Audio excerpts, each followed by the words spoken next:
Yes, thank you. So, good afternoon, good evening. I'm on the East Coast. I'm Tomay Varlack-Butler from USD, and Marvens and I are just welcoming you into this space for Black Grads Matter, responding restoratively to our history, because we are also in Black History Month, which is Black history all day long, every day, 365 days. So with that, I'm just going to turn it over to Marvin so he can introduce himself and we'll dive right in. Yeah, thank you, Tomay. As Tomay said, my name is Marvens. I use he, they pronouns. I am on the West Coast and I'm here in San Diego.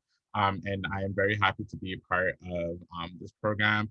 I think we're going to have a beautiful conversation lined up today as we talk about how do we engage in restorative justice as it relates to Black history. So we're just going to do some quick introductions of ourselves, and I'll just start and lead the way. Currently, I'm on campus as a graduate assistant for the Black Student Resource Commons, and I'm also a first year's master's student in the higher education leadership program.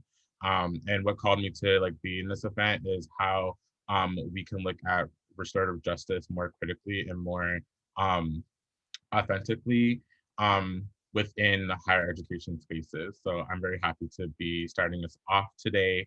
And having we have some lovely panelists that's going to be engaging in some great conversation later. And yeah, and then I'll pass over to Tomei to introduce herself as well. Great. Yeah. So, okay, I'm Tomay and I'm in the PhD program, the Education for Social Justice program at USD. I'm also a graduate assistant at the Center for Restorative Justice. I'm also the resident practitioner there. And outside of USD, I work with an organization called Ritual for Return. And basically, it's about providing ritual, education, community building, and restorative practices for persons and families impacted by mass incarceration. I also am part of the Restorative Roots Collaborative in New York City. I'm just restorative focused, right? I love restorative justice, and one of the reasons why we're hosting this too is because there are some things that come up with restorative justice, a lot of questions, a lot of myths and misperceptions around it. And we just want to have a conversation, especially as Black graduate students and just, people, period, right? Humans, like how can we, dispel those myths and have a meaningful conversation around this. So before we actually dive in, I just want to acknowledge, we do land acknowledgements, and I just have to say that for me, it doesn't always feel so authentic because I could never really truly acknowledge the atrocities that happen to Indigenous persons. But I am on the Lenape lands here in New York City. So I just want to take that time and acknowledge the sacredness of the land that I'm on that is occupied. And in addition to that, because some people don't realize that Africans have indigenous roots too, right? African Americans, Blacks have indigenous roots. So I want to just acknowledge that we cannot move forward without acknowledging the histories of those connected to the transatlantic slave trade in this space. The relations we're forming here are built upon the violent history of relations that were occupied, moved, and removed. And this colonial impact is interwoven into the fabric of this nation, this space, and this moment. So I just wanted to get that out the way because it's something that, again, I don't like to normally just go right into. And I feel like it's not given the weight that it's truly deserving to have. So with that, Marvin and I were having this conversation, and we were talking about restorative justice, right? So we have people and we're out there and we're activists, we're in the Black Lives Matter movement, and we want to, abolish and dismantle white supremacy. We want to dismantle the school to prison pipeline, all of these different things. And one of the questions that we came up with is how can we resist, right? How can we resist, be in solidarity, advance movements, and be restorative simultaneously? Like, how can we do all of those things at once? So I'm really asking, like, how can we have that righteous rage, right? Because James Baldwin said it best. He said to be conscious in America as a Black person is to be in a constant state of rage. But I'm of the mindset that we are to be able to redirect that rage, right? Because if we just move in rage, then what are we going to do? Just dismantle things that count, dismantle important relationships. So I just, I want to just give it over to Marvens to just respond to that before we, bring in our panelists. But I want our panelists to listen, write these questions down or listen to them, because we want you to respond to what you hear us talking about. Yeah, thank you for that. And I remember like as we were having that conversation, right, about I believe you were telling a story about a friend or colleague of yours about they're like, oh, like we gotta tear everything down, we gotta tear everything down.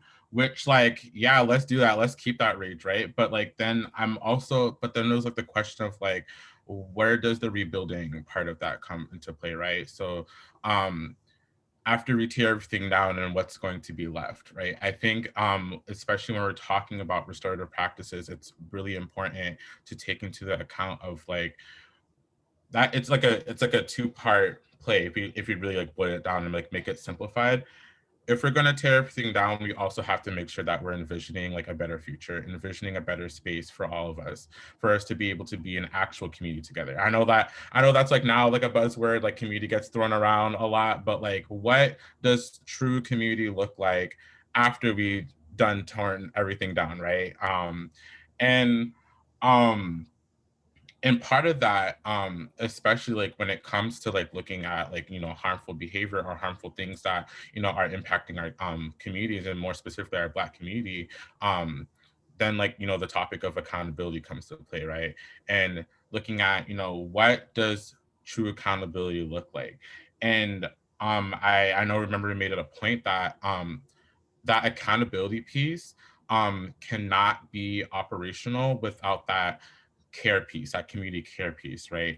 So making sure that, when I'm holding you accountable and when we're holding folks accountable in restorative ways, we're doing it because we care. It's like, because, like oftentimes I think, especially in higher education, higher educational spaces, that when, undergoing a restorative practice, it's it might be like mistaken as very like like rude, rash, kind of like intense or uncomfortable. But who said that accountability was going to be a nice, comfortable thing? Like no one said that. And in order for us to hold folks accountable, it's going to be a messy process, but you have to be able to be willing to engage in that messiness. But that messiness is there because we want us all to be better. Like we want us all to like come together and actually build that that future that we want to envision through that restorative lens. So that's sort of like, especially like when you bring up the question about like how do we have or all those concepts together and how they can exist simultaneously. That's sort of like what I'm thinking about. Right. And so when you brought up the care piece, right? What I think about is this idea of people saying, you said it's messy, it's not easy. So I want to just dispel one myth around restorative justice, because I keep hearing this idea that restorative justice is kumbaya. And there is nothing kumbaya about restorative justice to me, right? There's nothing kumbaya about having to sit in a space and take responsibility, or to even tell your story, to speak your truth in front of people, to be able to build community with those that you don't even know. And I think like that community piece is so important, because I kept saying, like tonight, I was like, I'm so excited to get into this space and to jump on, and I'm nervous and all of this stuff. And for me, it's because, Bell Hooks talk about dialogue as profound love, right? And Pierre, like profound love. So we're engaging in love. And sometimes people just have conversations, and the word converse, right? just to let people know, like the other definition to converse is intercourse, right? So that's why for me, it's important that I pay attention to what goes in my ear gates. I pay attention to what's deposited into me, because I don't want to hear like a lot of, I don't want negativity, because sometimes it can, dampen my mood, and I'm walking around like, why do I feel so lethargic, And it's because somebody just dumped on me in a certain call or whatever. But what I love about restorative justice is that if we're doing it in a circle, right? If we're in a circle practice, then we're all sharing that space. So we're all holding each other up. And that's the whole purpose of saying, holding space. And I always say the space that I hold is not always the space that I choose, because sometimes things do come up. And it's really important that we move forward in that. So I think accountability, that's something that's not kumbaya, to be accountable for, I can have righteous rage, right? And I can be upset at different interactions that I may encounter. But I really feel like for me, it's how I respond that makes it restorative. Because I consider all voices. I consider whether it's a dissenting voice, an encouraging voice, I'm going to listen in a space to all voices, because everyone has the right to have their voice heard. So I think that's just something I wanted to highlight. And then we were talking about how can we incorporate protecting our spirit and energy, when challenging ideas and not people. Because I think sometimes, because of the time that we're in, the climate that we're in, it's easy to just take things so personal because you get triggered, and sometimes when you're triggered, you actually react instead of respond, because there's a difference. When you respond, um, Viktor Frankl talks about there's a space between stimulus and the response. So it's like you have to have that time in between to pause and collect yourself, and then think, and then respond. Because if we're just constantly reacting to one another, then we can injure one another again out of our own harm. Because I have experienced being in spaces where I'm the only Black person on a Zoom, and I'm not acknowledged, my name is not called, even if I speak, and that speaks to erasure. So I know that our panelist is going to get into that, but Marvens, let me just, open it back up. What do what do you think about that? Like, how can we protect our spirit and our energy? So I think that's an ongoing question, especially like when it comes to like boils it down to like the individual. Because even with this question, I'm thinking today like how do I protect my spirit and energy? Because I'm from Boston, and just for context, like I just feel like whenever things did pop up, like, I was very quick to pop off. Like, when things go down, like I'm very quick to pop off. But like you're saying earlier, like, that rage is still righteous, and that's still like, within like my right to have that. But then it's a matter of, you know, um figuring out like what we how do we move forward from after that. And like it makes me think like there was a colleague of mine who was telling me who was telling a story about how just like how you described, like, they were one of like the few Black folks like who was in like the room while they were facilitating, I believe it was a diversity and inclusion session training. And they went back to their organization to essentially like, tell that like this wasn't working, but it was done in like their words, like in a way that wasn't like, I guess, quote unquote productive. But then again, there's a question of like, how does rage equate to productiveness? And that's like a different conversation to have. But I do find it striking that especially like as Black folks, like we are able to recognize that harm, right, whenever we put it out into like an environment or a space. But a lot of the times, like, we don't get the same grace given back to us. So it's like, how do we balance that of like knowing like, we're able to hold both, like having being within right within our rage, but also being able to recognize how sometimes that rage can be harmful, or like, harmful behaviors that we put out into whatever spaces that we may be. But, how do we get to a point of like, for non-Black folks, and I mean, I don't like to use the word allies, but for the sake of this, allies, but and you know why. But how do we get to that point of being able to like have that same grace extended back? So that's like sort of like what I'm thinking of. I don't necessarily have like a solid concrete answer to that, because I think it's like, more so like an ongoing process, ongoing work on how we achieve that. And further envisioning, kind of to speak off to like what we are first talking about. Right, right. I think for me, as you were speaking, it has to be ongoing, right? Because our fight is ongoing. It's not going to stop. We're trying to, it's not just about equality, it's equity, and not just about equity. It's about really dismantling.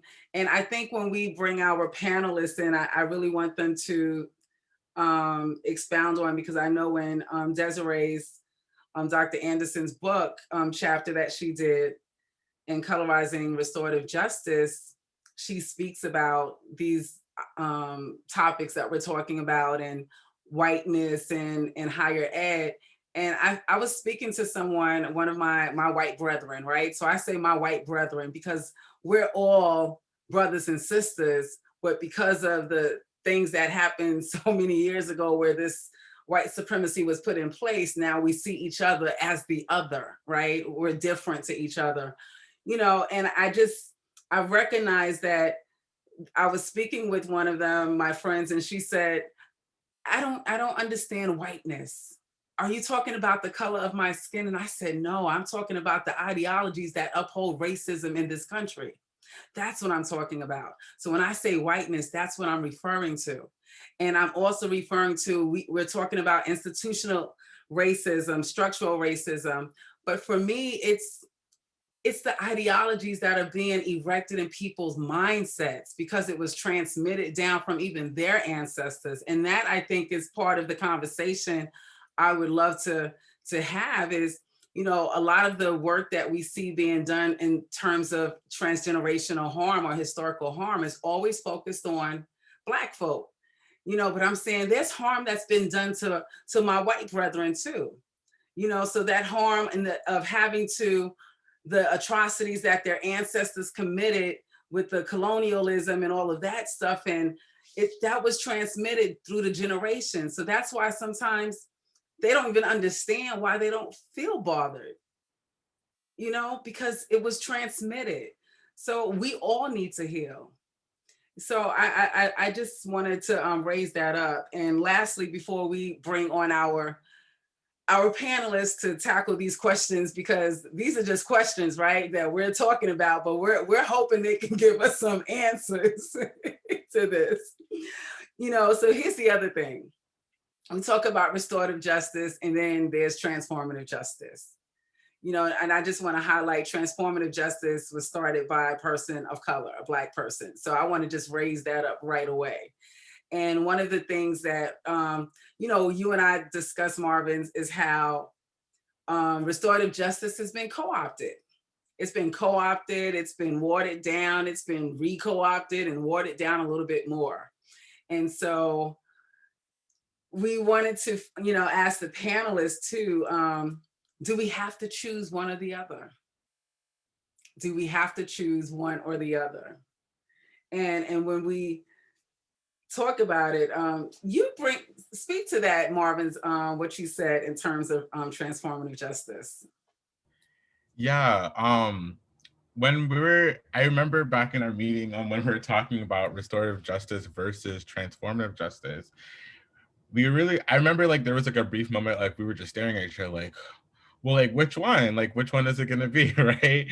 But like, I'm thinking about the idea of cooptation and, how ideas and practices have been, co-opted for forever now, especially in the higher ed context. Um, But also, like, I also have the question of like, who's to say like transformative justice isn't going to be co-opted down the line, right? So like, how do we, address that, right? One, through the lenses that we're looking at through restorative justice or transformative justice, whatever it may be, and take that and flip it on its head, right? Because I see co-optation for as long as new ideas and as we envision things for better futures. I do think that things are going to be continue to be co-opted. So how do we pretty much reverse that co-optation for the better? And like I guess that's essentially like um the question that we'll have for the panelists, because I know given the context of y'all work, there's different more focus and emphasis on like transformative justice or restorative justice. So um I'm very interested to see how you both will dialogue in conversation with that. But I think this is a perfect segue to introduce our panelists. So without further ado, I'm going to introduce our first panelist for this evening or whatever time zone you're tuning in from, whatever may be afternoon. I know we are all different parts of the world given our global crisis, but our first panelist for this evening is going to be Dr. Desiree Anderson. Dr. Desiree Anderson was born in San Diego, California, the child of naval personnel. She had the pleasure of moving around a lot, including living in Belgium, where she attended high school. She earned her bachelor's and master's from the University of Louisville and her PhD from the University of New Orleans. Having worked in higher education for over 13 years, Dr. Desiree Anderson has committed her energy to address issues of bias, hate on college and on college and university campuses. Before coming to serve as an Associate Dean of Diversity and Student Affairs at the University of New Orleans, she worked as a director of the Intercultural Center at St. Mary's College of California and previously held positions at Tulane University and Texas State University. Desiree occasionally serves as an adjunct instructor and a restorative justice trainer and facilitator. Dr. Anderson has also released a book chapter in Colorizing Restorative Justice by Living Justice Press. In her free time, she enjoys reading, singing, dancing, and watching an unnecessary amount of TV. Me as well. I love that. So I'm going to introduce Derrick Nicosi Cain. I have the pleasure of, he's a lifelong resident of Brooklyn, New York. So New York is in the house. So I'm excited about that. He's a graduate of Bard College in the New York Theological Seminary. He was the director of client services at the Brooklyn Community Bail Fund for the past 5 years and working alongside advocates and elected officials for systems change. He also worked closely with administration Rikers Island, with their outreach and coordinating those efforts. Derrick Nicosi is from the impacted community of incarceration, and his lived experience with professional accomplishment have inspired his commitment to this work. Derrick specializes in advocacy, criminal justice training, and organizational development. He is an abolitionist and a social justice advocate. So welcome, Derrick, and thank you, Dr. Anderson, for being with us. Thank you for having us. Yes, so. Delighted to be here. Great, so listen, let's go back to our first question that we asked. How can we resist, be in solidarity, advance movements, and be restorative at the same time? Desiree, would you like to respond first? I'm like, okay, Derrick, would you like to respond? So first, folk, I want to first acknowledge, like I'm living on Lenape land here in Brooklyn, New York. I want to greet everybody with my general greeting of Hotep. It's just an ancient Egyptian or Kemetic term that means peace. So I greet you all and say Hotep. So the interesting thing, before I get into this dialogue, I want to just reframe an experience that I had with you folks today. So I was teaching cultural studies through this Zoom, and I asked a bunch of folks how many millions of Africans were transported from Africa and brought to this world. Some of us say 100 million, some of us say 200 million, some of us say 300 million slaves were taken out of Africa. So I want to reframe this, because if we start off with the fallacious reasoning that slaves were taken out of Africa, we've lost this discussion already, right? So humans were taken out of Africa and introduced into an unfortunate system, and through that system, they were converted into slaves. So we have to begin to tweak our framing. And this kind of like segues me into this discussion that we're having around restorative justice. So I'm operating here in Brooklyn, New York, traveling around the world. I love this restorative justice model because it is an indigenous concept that reimagine how you deal with harm, right? It reimagine what you think about punishment. And for folks who have been severely impacted by oppressive systems, we have to begin to reimagine what punishment looks like, in that punishment doesn't always have to be punitive. Here in New York, we probably have the highest rate of incarceration in our country, right? Because restorative justice practices are not implemented in our judicial system. And before we consider even engaging in systems or indigenous practices to address the harm where it's at, we would prefer to call the authorities. And as we have seen, nothing great comes out of that construct. So it behooves us to begin to reimagine what processes is when we're thinking about oppression. We touched on, while the sister and the brother was talking, they touched on accountability. Now, folks, we know what being accountability is, right? It's an indigenous concept. This is not nothing new we're talking about. How do you become accountable to your community members? And to narrow it down a little further, is how do you become accountable inside your nuclear family? Right. And so when we're talking about restorative justice practices, we can't only be talking about restorative justice practices as they relate to our work or as they relate to our community and societal engagement. This practices has to also show up in our nuclear family, in our family's home. I just want to run a few things that was touched on in the opening of this discourse, and it kind of triggered something. So, and here in New York, we think about restorative practices to be practices that are antithetical to what we used to do, which is call on the police. So what is some alternative practices then? And not everybody is a fan of restorative justice, by the way. Like trying to take this model into Bed-Stuy, where I'm from, and tell some brothers outside about, listen, man, let's find an alternative way. That may not work. Right? That may not work. So truth not a season bears bad fruit. And though this model works, like this is a successful model, but of course you have to find out, you got to, like, it's a bit of timing that goes along with your engagement with restorative justice. Now, in terms of dismantling systems, and I'm gonna pass it to you, Doctor, because I have a lot of discourse around this topic. Around dismantling systems, what happened with most people who are abolitionists like myself, we believe in abolishing oppressive systems. Whatever oppressive system shows up, we want to abolish it. But the hiccup in that process is that we want to abolish the system before we reimagine what a new system is like. So we end up abolishing systems and recreating systems of oppression in its place. So before we consider what what we're abolishing, we need to have a reconstruction or reimagining of what we're putting in place after we abolish this oppressive system. And there are some systems that needs to be abolished. I have too much to say. Doctor, would you take it away and throw the ball back? Sure. Yes. So yes, everything that was just said. And I think in addition to that, this idea of like moving restoratively, right, being in solidarity, it is coming down to how do we develop community, because this work cannot happen if we do not actually have community, because the premise of restorative justice and even transformative justice is this root around accountability to someone or something.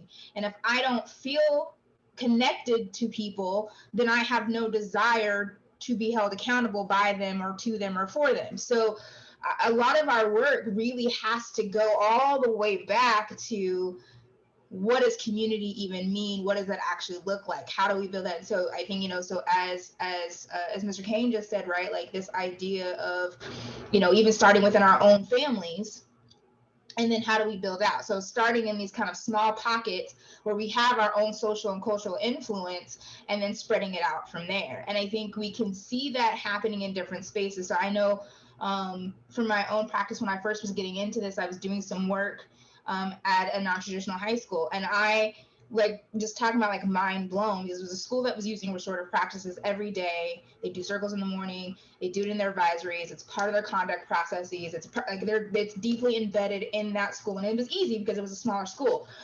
And I'm, you know, in the hallway, and there's two girls who were literally about to get into a physical fight with each other.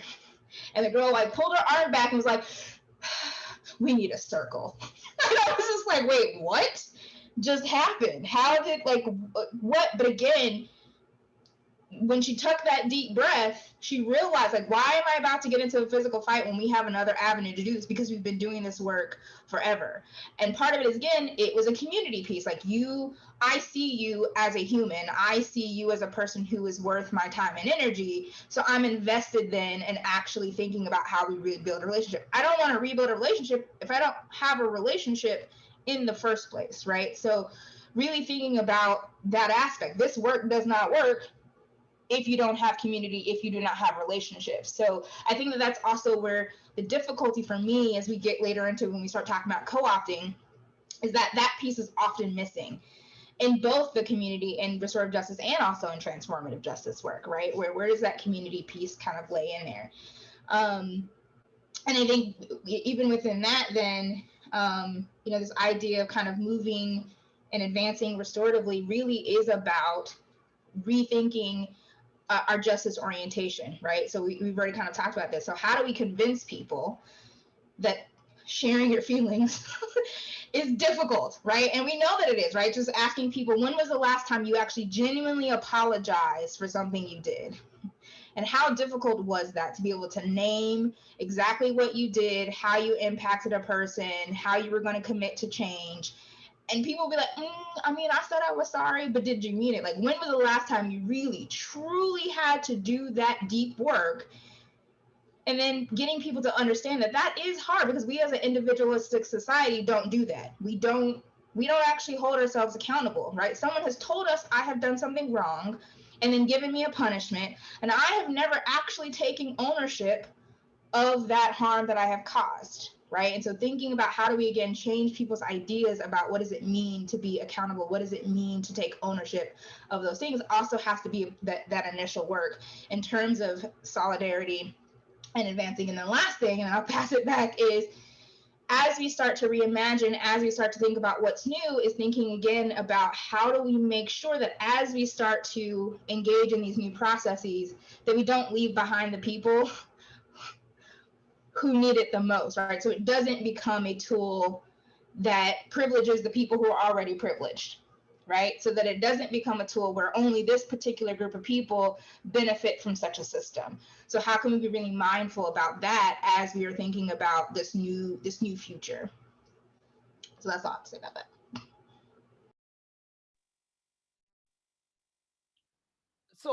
So you know, in South Africa a few years ago, folks, they practiced this, and they didn't say it was this, right? They said it was the Truth and Reconciliation Committee in South Africa. They created a Truth and Reconciliation Committee and allowed everybody who caused harm in South Africa, all of the Caucasian people who caused harm and devastation, to come, and if they admit what they've done and say they were sorry, they was vindicated of their charges. It was called the Truth and Reconciliation Committee in South Africa.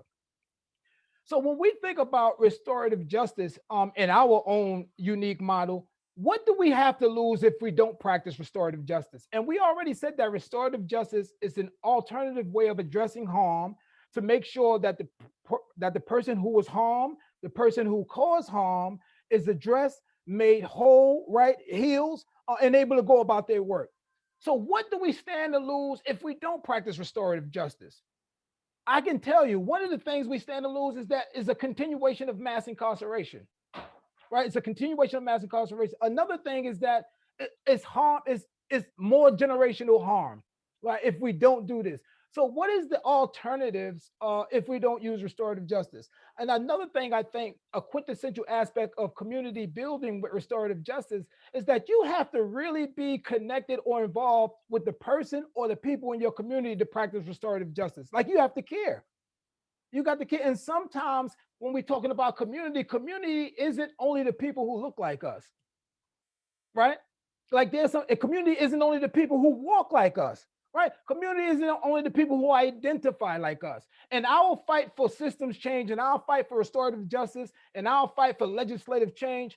We have to reimagine who we're fighting for and who we're considered to be community. Yeah. Yeah, I want to jump in really quick because that part, I just kept saying on the other end, that part, because we think that this work is only for one sect of people, right? And it's not. And so when I think of Ubuntu, right, I am because you are, and you are, we are because I am because we are. When I think of Ubuntu, that doesn't say I am because you're Black. No, I am because we're human. So it's really about us connecting one another to each other's humanity. And I think that's the part that we miss. And I know you're going to get into it later with the whole co-optation, because I feel like it's become like, this is my thing. This is my field. This is my area of expertise. And one of the things I always say is, I don't believe in going into a circle space and saying, I'm an expert in this, because how can I be an expert in something that is not root? I mean, I do have indigenous roots, but my point is I can't be an expert in somebody else's. It's weird for me to hear people say that. So I'd rather hear somebody say I have an area of expertise, and I can flow with that instead of saying I'm an expert. Because I think what's missing is that cultural humility. We all seem to think we know what the other culture needs and what the other culture wants. And that's not true. We have to become curious, ask questions, and I also want to raise up that when you talked about the truth and reconciliation, that's something Fania Davis has been proposing, that we have truth and reconciliation here. So that's something, and she also has the Ubuntu Healing Center that's about to be launched as well. With restorative practices. Her organization is RJoy, Restorative Youth of Oakland. But go ahead, let me pass it back. I just wanted to jump in and highlight that. This is good. Doctor, you want to chime in? I mean, do we want to move to the next question, or we want to keep it going? It's up to y'all. Okay. Were you going to say something? No, go ahead. Yeah. Next question. Okay, you guys are ready for the next question. Marvens, you want to give them the next question?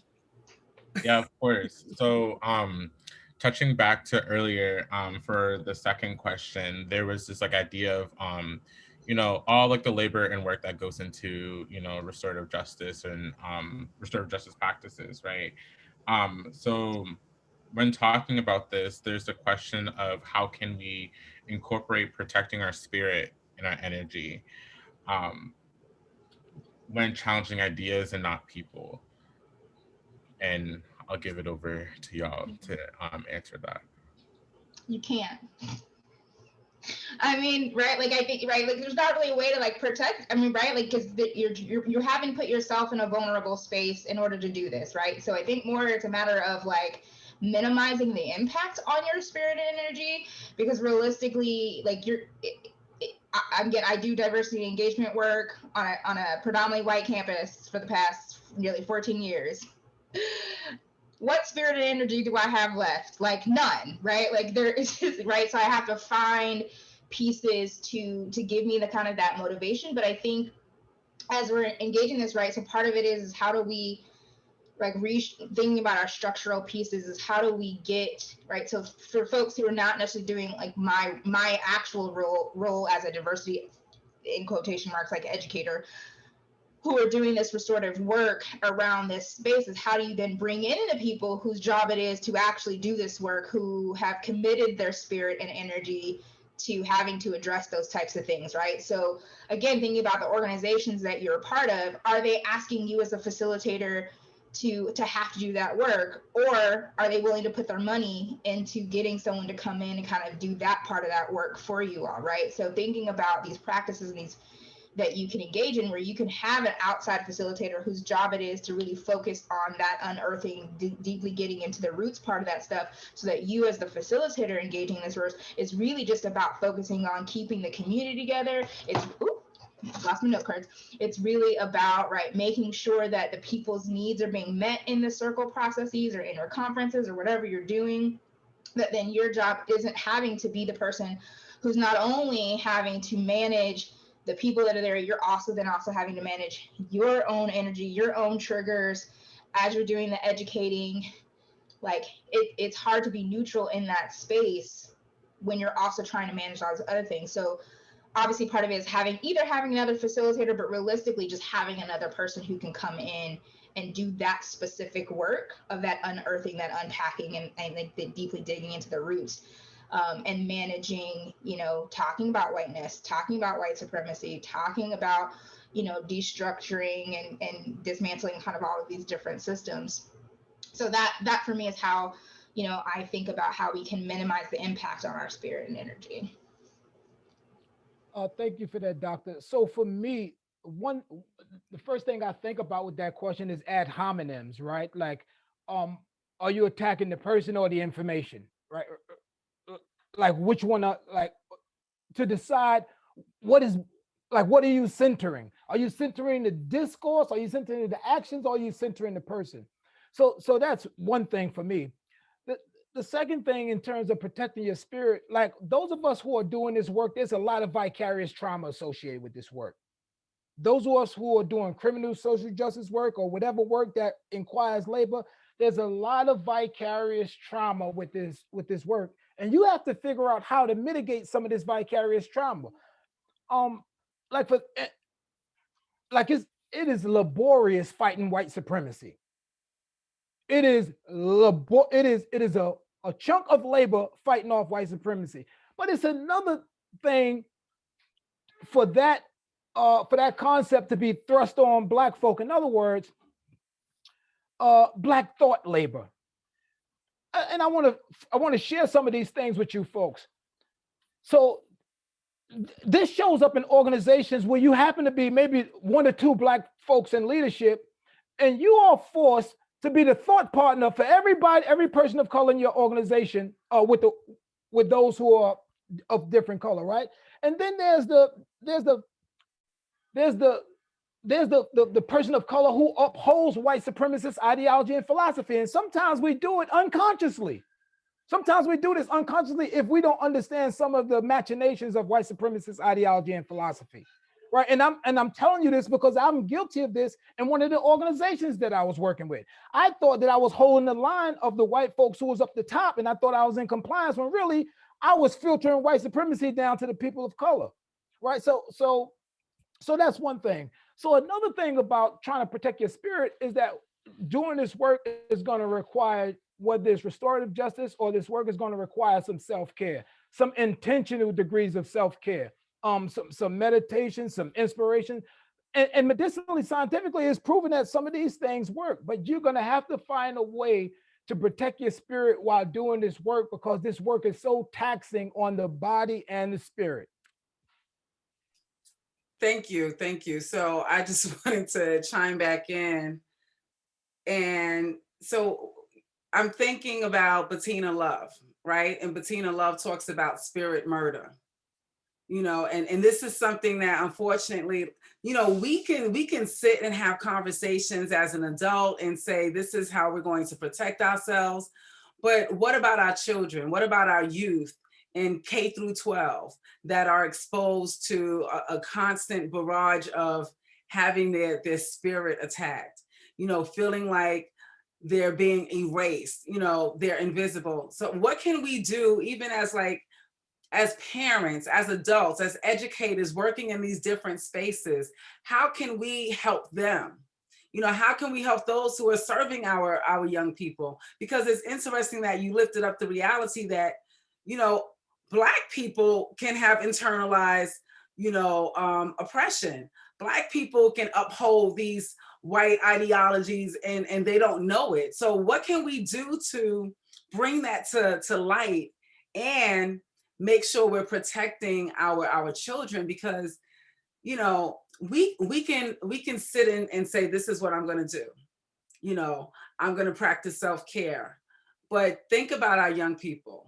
So I want to know, what would you say to those working with our young people, parents that might be, you know, listening? We're going to have this recording go live eventually. So I want you to give feedback to that, because this is really important, because we have to practice self-care. And a lot of times we just want to point a finger and say, you know, these ideologies are only upheld in white people. And that's not true. It's not true. Doctor, should I go first or you? So this question is definitely in my wheelhouse. So folks, so I've democratized this. I don't share it as a thing, right? Like I served 20 years inside, right? It's a long time for somebody to be out of society. And I really try not to even mention that thing, because for some reason, when folks who have had this background like I have begin to mention their background, we are almost considered to be experts on this thing. Whether we have undergone a transformation inside or not, whether we have arrived at some place of enlightenment or not, once we mention that we was inside, a certain level of authority and expert is rendered on us. So I'm sacrificing that off of me right now. So I did a lot of time inside, right? And I realized some of the things that got me into those 20 years. And some of the things that got me into those 20 years, the first thing was toxic masculinity. The first thing that got me in there that I can identify with, now that I can look on my behavior from an academic position, it was toxic masculinity. And then there was a situation that the people who I was hanging with were more influential and had my ear more than my parents had my ear, right? The people, so my peer group were my teachers. Imagine that. The people my age were my teachers, right? So that, coupled with the lust for materialism as a byproduct of living in this capitalist society, those three things sent me straight into the criminal lifestyle. So when I'm in discourse with younger men and younger women, and it's important to make sure that we are framing women as part of this discussion, because when we start talking about criminal and social justice, automatically we start talking like it's a men's thing, right? And the fastest growing numbers in incarceration are women. So it's important for us to make sure that we are bringing women into some of these discussions that we are having. Right. So when I'm part of my discussion with men and women is telling them about my trajectory, my story, those crime generative factors that are still inside of some of these communities, right? Poor education, dysfunctional families, gangs and drugs, high rates of unemployment. Like these things, they was there before I went to prison. They're still in my community. So it's those things coupled with that material piece, coupled with that peer pressure, coupled with that toxic masculinity. And that toxic masculinity does not leave room for restorative justice, even with adult men, even with adult women, right? That toxicness does not leave room for restorative justice because it's too aggressive, right? It looks for an immediate outcome. It doesn't look for engagement or an analysis of the problem. Doctor, I'm passing the ball back to you. Yeah, and I think, the easy answer is to say, like, well, do some circles, right? Like, get your people in the community and have them sit down and have a conversation, right? Like, start engaging. And I think, right, like, theoretically speaking, yeah, you want the folks in your community, one, to start engaging these conversations around how capitalism, how whiteness, how toxic masculinity, how these things kind of shape how we are raising or how we are, building community around our children. And then also, how do we kind of, again, get back to this idea of like the community is responsible for every child type of thing, right? So how do we get to that? But then also recognizing that we've bought into, communities of color have bought into, we've assimilated into this individualized kind of culture. We have succumbed to whiteness the same way, right? And so this shift, right, and this idea of what it means to be in community is not the same as it was, right? Even, families don't live the way that they used to live, where they, lived, around the corner of the block, you go by your mom and them's house, like, right? That doesn't happen as much as it used to happen. So I think it is really, again, really, how do we convince people the value of community? and trusting that community, because we have seen that we can't trust our own community sometimes. So like, why would I then entrust them to be a part of the rearing of my children, or to be a part of, because hashtag not all skin folk are kinfolk, right? Or, all of the other kind of idioms that we talk about and that we use. And so I think it's a kind of a collective process that just has to happen over time, is again, starting with the people who you can start with, and kind of start using that social and cultural influence, your sphere of influence, to kind of spread that out into thinking about how do we get people in to really start rethinking what it means to be a part of community, and how does a community then uphold and provide kind of safety for our children and our youth, and how do we allow them to talk, being able to talk to folks like Derrick or other folks in our community who can share that kind of wisdom to keep them from repeating the cycles that we have cycled, as we've been inundated in these cultures and these communities. And one last thing I want to say about our children. So my son was my son was a day old when I got home. He's 16 now. He does. It's so interesting. I was doing restorative justice before I knew I was doing restorative justice. Like he'd get into some smack, and of course the boys want to fight, but you know what? No, let me get his parent. Yeah, let's go meet in the principal room and let's have a conversation. I was doing restorative justice, right? And then there was some times with some things happen in my life, and I'm gonna be very transparent with you folks. And I'm a restorative justice practitioner. Some things happened in my life, and for a split second, I forgot all about restorative justice because the human part of me wanted immediate impact. Like I wanted immediate results. And then I have to realize, right? So immediately I wanted some work put in. But then I realized that there's a couple creeds that I live by. And one is that I refuse to put myself in a position to have my freedom taken away from me. The second is that my worst day out here is better than my best day in there. And the third is that why do I want to reproduce harm when harm was already wreaked on me? So so those three things is what I filter most of my decisions by these days, right? My restorative justice concept, the fact that I never want to go back there, and the fact that my worst day out here is better than my best day in there. So I filter some of these things. So restorative justice gives you time to think too. Like it gives you time to practice a set of skills so that you don't have to be so reactionary in the process. And I love restorative justice as a model when working with my son and other young men, as an interruption. Thank you for that, Derrick, and Dr. Anderson. So it's really okay. I want to lift up a question that I see in the chat. So can we separate social justice from restorative justice? If so, how? And if not, why? Can we separate social justice from restorative justice? Okay, Marvens, it was good.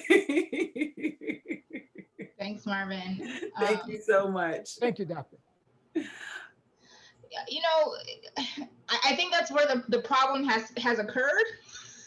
That might be a good transition to our last kind of big question here around co-option, is that I think people have tried to do restorative justice without the social justice aspect to it, right? That the goal, right, of this idea of like restoring things is because you're repairing harm, right? Because there are structures that are influencing our behaviors. There are structures that are influencing how harm is created, that's rooted in white supremacy, capitalism, misogyny, right? All of the different things, right, that impact relationships. And so there needs to be, at least there should be, a social justice kind of component within the work that you're doing it within restorative justice.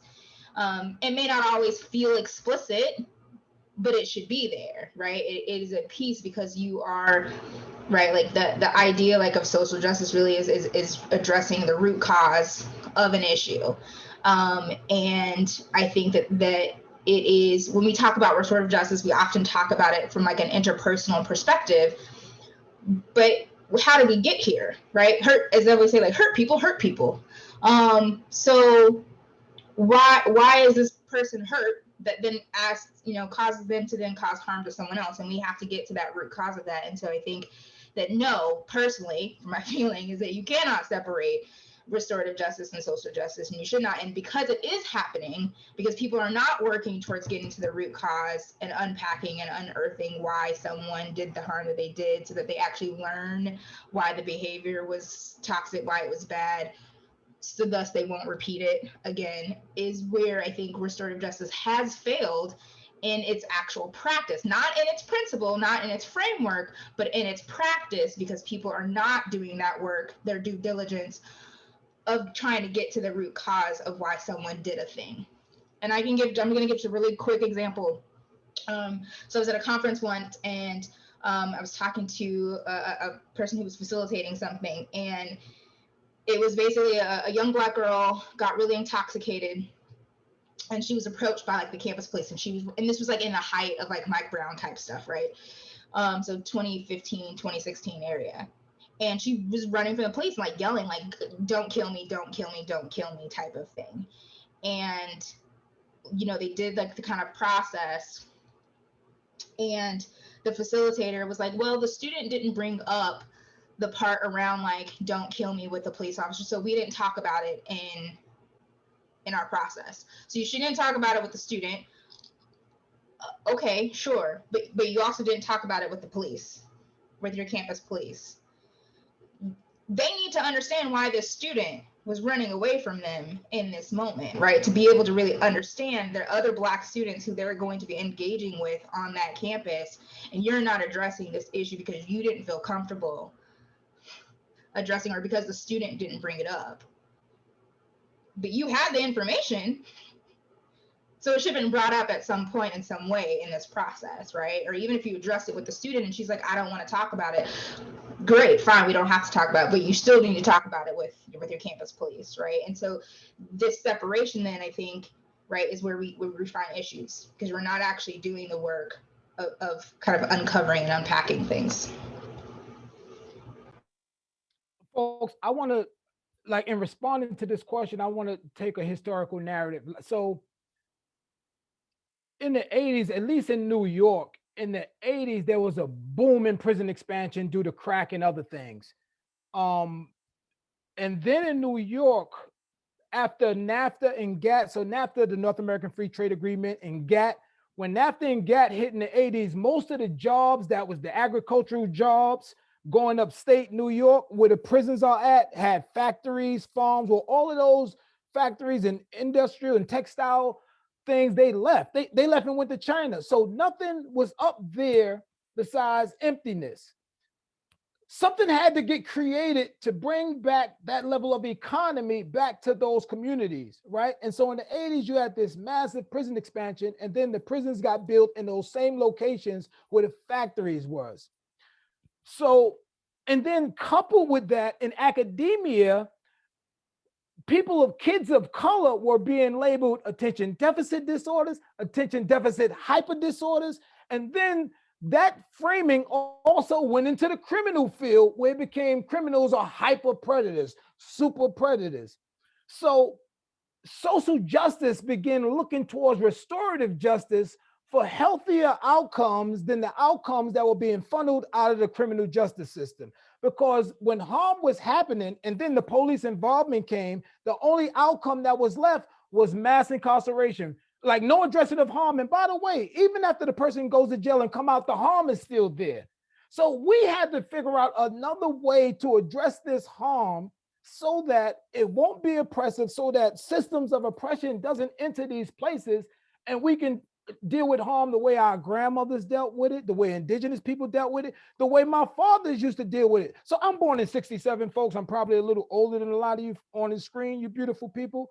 But I can remember my dad and his friends getting ready to argue in the pool hall, and his friend come near, and then they start talking, and before they went, they would shake hands, do a fist pump, and say power to the people, and they go walk down the block. That was restorative justice, now that I think about it. So in closing on this issue, I don't think restorative justice can live without social justice, and social justice cannot live without restorative justice, because we need a healthier outcome than what we're seeing if restorative justice is not in place. Yeah, I just want to reiterate that too. I think like in order for restorative justice to enter into our existing systems or take over existing systems, it's coming from a social justice lens, right? To emphasize that our current systems do not work the way that they are operationalizing. And so we are trying to address the systems that we have because they are unjust with some new form, right? So I think it's also the addressing using restorative justice, the framework, or transformative justice, whatever floats your boat, is coming from that social justice lens, right? Right. Thank you. So on that note, you mentioned transformative justice. And so that last question talks about that. It talks about the fact that a lot of people are saying we want transformative justice because restorative justice has been co-opted. And I think for me, one of the things that I find bothersome is that in the school system, yes, we want restorative justice in K through 12 because it's there to help disrupt the school to prison pipeline. But I think if we only look at it through that lens, then we're missing a huge component. Because going back to what you said earlier, Dr. Anderson, that it's also about, and Derrick Cain, you said it's about the relationship, right? Being in community. So I think it's really important that restorative justice is not only looked at as something that is just designed for repairing harm, but also to highlight that it's also for establishing relationships, building community, making meaningful connections, so that, like Bell Hooks said, when we draw closer to people, we can drop fear. You know, when we drop fear, we draw closer to people. That's her actual quote. And that's really important. So what I want to know is, we talked about the co-optation, and Marvens talked about it earlier. How can we stop transformative justice from being co-opted? And what do we do with restorative justice knowing that it's been co-opted? So you can answer that, and just tell people what transformative justice is. You know, I don't want to assume that everyone here knows, but just share it. I pass it to you.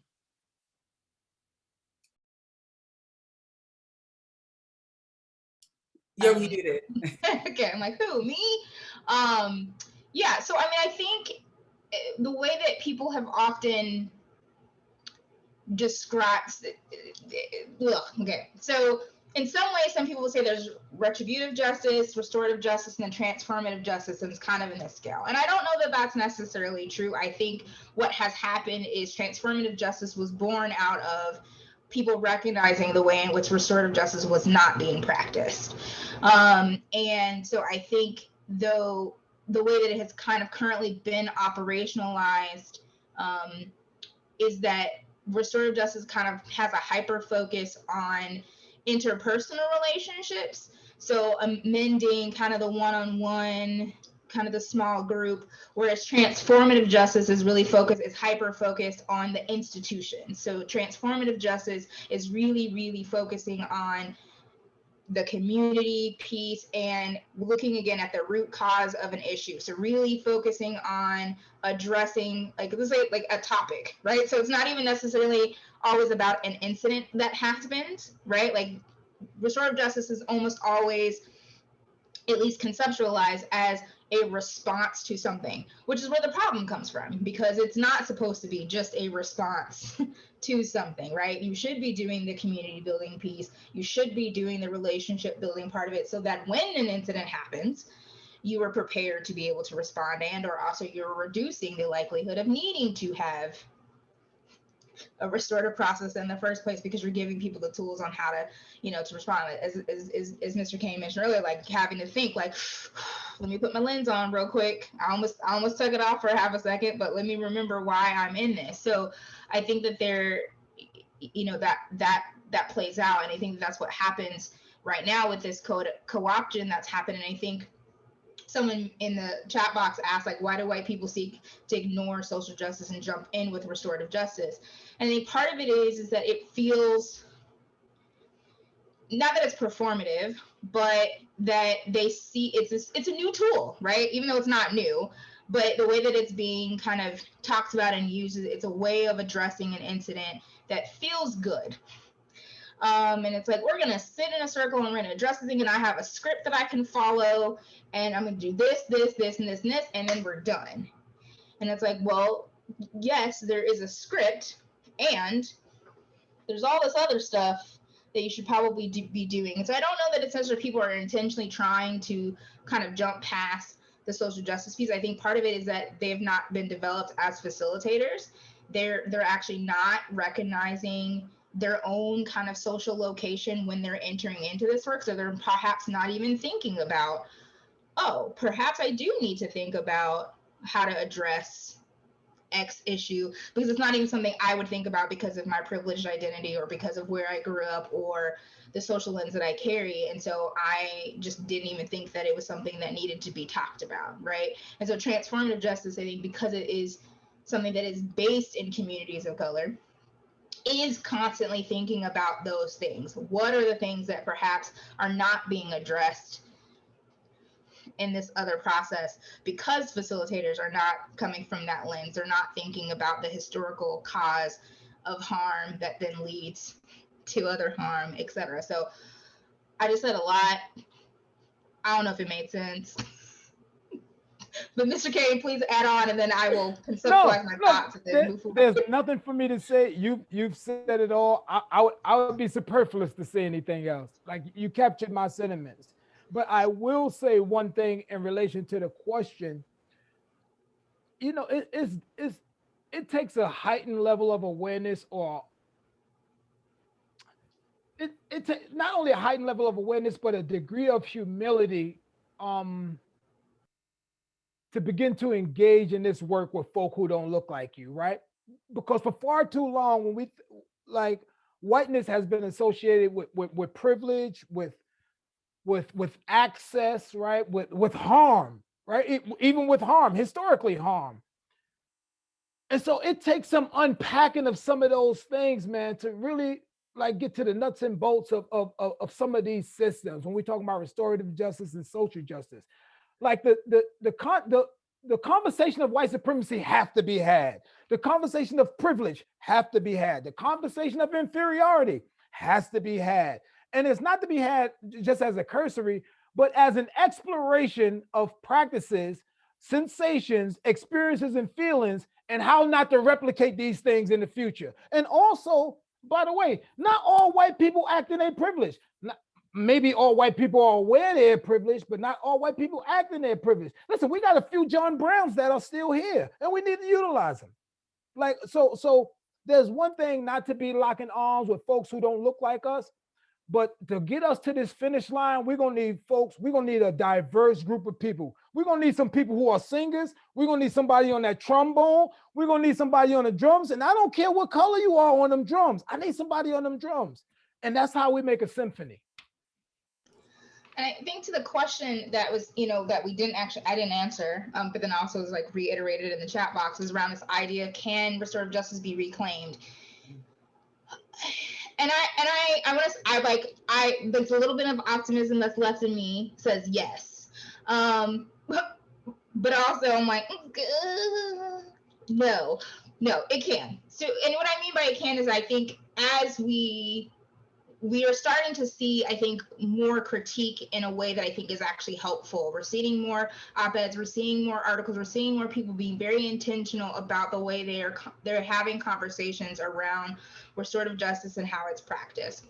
I think part of it becomes, how do we be, right? I mean, part of the issue with restorative justice, I mean, and even transformative justice, is that there's no uniform training, right? There's no certificate program. There is no, like, you follow these steps and then you're done, right? It's you've been engaging in these practices, you kind of develop certain skills, and then you kind of go out and do the work. And I think that's what makes it so difficult. And I think that's why it becomes so easy to co-opt, because people are like, well, I'm just going to follow the script. I just want to follow. I've got 5 questions that I'm supposed to ask. I'm going to ask what happened, who was impacted, what happens, like I'm do. This is what you told me I'm supposed to do. And so how do we start to, in the places where we do see some training happening, where we do see some curriculum happening in our op-eds, in our chapters, start to put in place those kind of specifics around, if you're going to be facilitating these things, you have to do your own kind of identity, like your own facilitator identity work. What is your facilitator persona? What are the things that are going to trigger you in your work? Do I understand how I'm positioned socially when I'm in this community versus this community versus this community? What identities are going to be salient in this space, in this space, in this space? How do I understand? If I don't know this thing, how can I step away, move my ego, and say, perhaps I'm not the person to do this thing. I need to pass it to somebody else who's better prepared to do this, but also being mindful that we're not overtaxing people of color with that, again, you do your own work, right? So I think that those have to be part of the work and part of our call and part of our actions. And I think if we're outlining those things more intentionally, then that gives people, I think, a set of things that they can, because people do need checklists, right? They kind of need those things. So it gives people this kind of checklist to say, okay, am I, and I don't want to say doing it right, but am I at least being considerate of these things that maybe I was not considering before as I engage in this work? Thank you. I wanted to just chime in really quick because I think that when we talk about co-opting and how facilitators may just check off a list, for me, what I've observed, right? Because I sit in a lot of different spaces, and what I observed is that it's easier to follow a checklist so you don't have to become too invested in the work, because sometimes people don't want to sit with what comes up. I know Robin DiAngelo, for example, she has the book White Fragility, and she talks about, the defensiveness, white people. And here's the thing, whether it's white fragility, it's a human emotion and it's going to come up, right? So my thing is human, let people be human. However, it's not for Black people to be taxed to do the work for them. And I think that it's something that we should, declare. One, I know it's not white folk fault who are present today, alive today, of what happened so many years ago where, white supremacy was instilled and now being upheld, but it is their responsibility, right? My white brethren, my white brothers and sisters, it is your responsibility to repair the harm that was done. Because even when we go back to the book that you wrote a chapter in, Dr. Anderson, in Colorizing RJ, you have the Edward talking about the first harm, right? So he said, you want to practice restorative justice. How can you practice restorative justice if you haven't addressed the first harm of what was done to Indigenous people? And then how can you continue to practice it if you haven't addressed the second harm of what was done to Black folk when they were taken, humans were taken from Africa and put into slavery. So it wasn't slaves, were brought over. That's not the case. So it's like, how can we do this work without reckoning? And that's what Daniel Serrett talks about, until we reckon.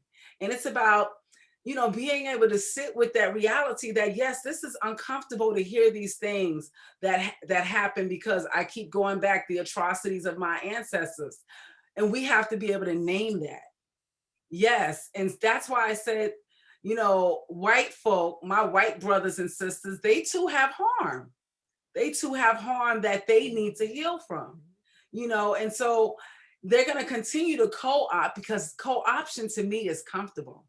It's just comfortable to do the least thing and not get too invested and do some dirty work, which is, face some things. And that's why I said restorative justice isn't, just so you guys know, this is the book I've been talking about that Dr. Anderson wrote a chapter in. Restorative justice, again, I'll go back to it. It's not kumbaya. And the fact that it's co-opted is almost proof that it's not kumbaya, because it's hard to sit with yourself. It's hard to sit with your history and understand the things you've done and reckon with it. But that's what we're called to do. Restorative justice for me is about reckoning with the rumbling inside our souls of what's happening and how are we going to respond to it. And it's about responding restoratively. And so before I pass it to you, Derrick, because I know you wanted to speak, I just wanted to let people know, if you have any questions, for our panelists, just drop it in the chat. You know, you see Dr. Anderson is on the chat, so she's going to respond when she see it, but I'll just lift it up if they don't. So let me pass it over to you, Derrick. You know, interestingly enough, this is very interesting talking about co-optation around the teachings and trainings. Like, so in my group, right? So you can't be a practitioner in my group until you have a few things. Number one, you need to have some cultural, historical knowledge, right? You need to have some history. You need to have some context. You need to understand some environmental factors, some sociological things, because like you just being a practitioner just because you got this model, like it's not enough for me. Like you need some other ingredients to be an effective facilitator for this work, man, or effective person for this work, because you need to understand some history about the person. You need to understand some additional context, some additional insights. And as it relates to co-optation, I don't know if that can stop, and I don't think it will stop. I think one good thing about it is that like this work will continue. It just may take on another form, but this work will continue. And it's just going to be up to those of us who really have the nuts and bolts of this practice to continue to sharing this information, democratizing this information, and be humble enough to talk about our downfalls around this work. We can't position ourselves inside of this work as if we are like some dope practitioners of restorative justice. Listen, folks, I've had some messed up moments, all right? Like restorative justice didn't come on time for me at a few times, but I'm a work in progress, and I really believe that this model works because it has proven effective in my family, in my community, and in my work environment. Thank you so much. So Dr. Anderson, do you have any response to that? Any additional comments? Because, you know, again, that was your chapter, all about co-optation. Yeah, I mean, my chapter was specific to higher education because that's my field. That's where I was doing my research and where I'm placed in. And I think what I recognize, and I think this is for all of us as we are working, I think to Mr. Cain's point, right? Like he's very clear, in my organization, you will not be doing any type of facilitation if you've not met this kind of criteria. And I think that that's not what's happening all the time in different spaces, right? We're not kind of doing that kind of checks and balances. And again, part of it is hard because there is, right, we don't even really have one single definition of restorative justice. So it becomes really difficult, I think, for people to kind of figure out, well, how do I assess who is appropriate or who's ready or da da da da. But I think even if you can't say like who's ready, you know who's not ready, right? Like you know who's not prepared to be facilitating these things, right? Like you may not be exactly sure like who's ready, but you know, like listen, if there's at least like you know, like no, like right. So like I think being okay with telling people no, that they're not ready, and I think what I saw really was often sometimes it wasn't even the facilitators themselves, it was people who have more authority than them telling them that they needed to do this. So how can you develop your kind of like your persona to tell the people who have more authority than you in your organization no, right? How can I say that if we want to be able to do this restorative work in the long term, we cannot go forward in this situation, right? We cannot force this model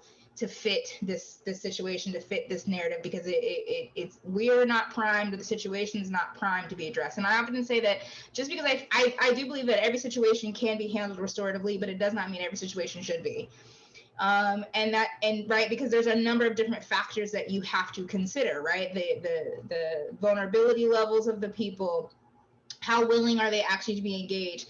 If the person is actually ready to take accountability, is the person who's been impacted actually really willing to, and not to forgive is not what I mean, but I mean to be able to hear the lived experiences of the person who's harmed them, right? If they're not ready to hear the, like, I can recognize I harmed you and here's how I was also harmed, you may not want to go forward with that process. And so how do you kind of set up those parameters I think, within your organizations to say, here are kind of our minimum thresholds that we need to create before we sign off on doing these processes to help prevent us from misrepresenting the name of restorative justice. And so what I often advocate for people is when they're first kind of starting out is that as you're doing certain things, first of all, just don't call it restorative justice.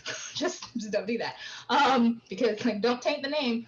But also then thinking about like the small stuff. So like, right, where is, right, and again, because restorative justice for me is a thing that it is a thing that is. It's not necessarily a thing that you do, right? Because it's a framework, it's a way of being, right? So when you're asking questions, regardless if it's a restorative process or not, you should be still thinking about it from that restorative lens anyways, right? You if you're coming in accusatory, you've already messed up, right? Even if it's not a restorative process. So I think, those are the types of things that I think that I was trying to address in that book, particularly for the higher ed folks, but I think it's applicable to other communities as well. Thank you, Dr. Anderson. You saw that question that went in the chat.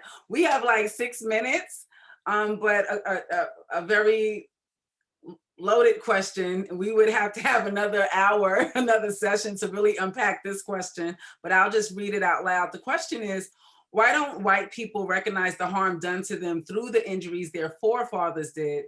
With them having to look at lynching photos, you notice white adults making their children look at the bodies that were burning and the killing of human beings. Those white children were forced to witness, so they have trauma embedded in them now too. Yes, they do. And it's also been, again, transmitted. There's this amazing woman, Janae Johnson. She says, trauma that is not transformed is transmitted. Yes. And that's the truth. Trauma that is not transformed is transmitted, no matter what you look like, what color your skin is, the shape, anything, it is transmitted. And lastly, I know we have 5 minutes, but we did this responding restoratively to our history because we really wanted to continue on from that beautiful poem from Amanda Gorman. And the one line I always like to highlight is she said, being American is not the pride that we inherit, but it's how we step into the past and repair it. So that's what we need to do. So I want to ask you in closing, like maybe a minute each or a minute and a half, how can we begin to step into our past? We've talked about it all night, but just, give it to us succinctly. How can we begin to step into our past and repair it? Well, for me, just in short, I think first we need to approach it with a degree of humility, and also approach it with a degree of openness so that, because it's trauma back there. It's a lot of trauma back there. So we need to approach it in a way that trauma is not transmitted. And then if we're going to do that, we need to also reposition ourselves to extend grace, mercy, and forgiveness, right? Which is also a quintessential aspect of moving forward. So that's it for me in short.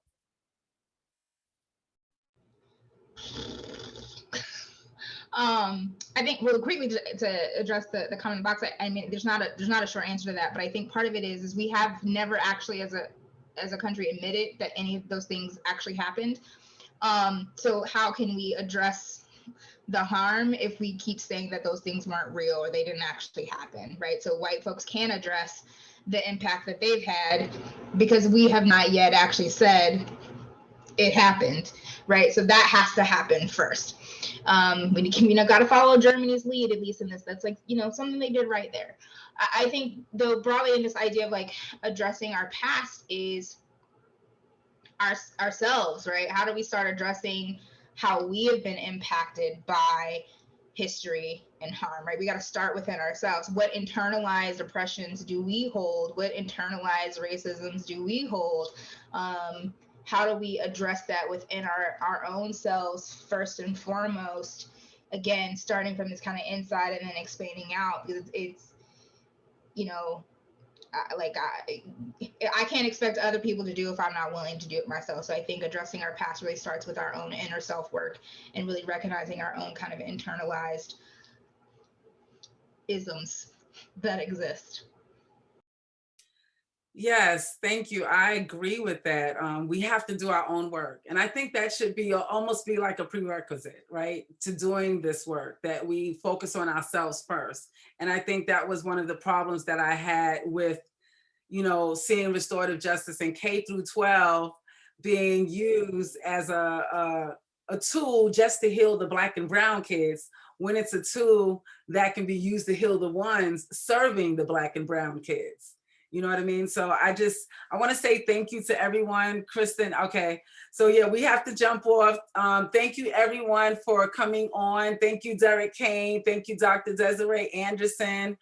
We really appreciate you. Thank you so much, everyone in the chat. I'm honored that we were able to have this conversation, and I will make sure it get posted so we can share it and have more people just really think about these things. And it's really about raising our critical consciousness, becoming more aware. So thank you all. Have a great evening, and Hotep. Thank you.